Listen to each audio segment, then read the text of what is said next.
যেখানে আমাদের দেশের নারীরা তাদের পোশাকের স্বাধীনতা নিয়ে আন্দোলন করে, চিন্তা করে দেখেন তারা দেশে থাকে, বাঙালির যে কালচার, মুসলিমদের যে কালচার সেটা না মেনে তারা কী করে, পোশাকের স্বাধীনতা অর্থাৎ ইন্ডিয়ার মতো হাফ প্যান্ট পরতে চায় কিছু কিছু নারীরা, সবাই নয়, কিছু কিছু নারীরা যারা আন্দোলন করে পোশাকের স্বাধীনতা। সেখানে ইরানের চিত্রটা ভিন্ন।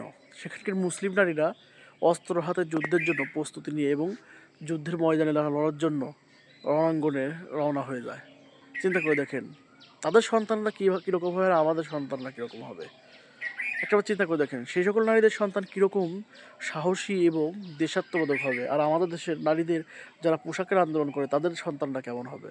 একটাবার চিন্তা করে দেখেন যে আমরা কোনটাকে ভালো বলবো এবং কোনটার পক্ষে থাকবো। ওই সকল মুসলিম বন্ধুদেরকে স্যালুট জানায় যারা দেশের জন্য যুদ্ধের জন্য প্রস্তুতি নেয় এবং দেশকে এতটা পরিমাণ ভালোবাসে যে নিজেই রণাঙ্গনে নেমে যায়।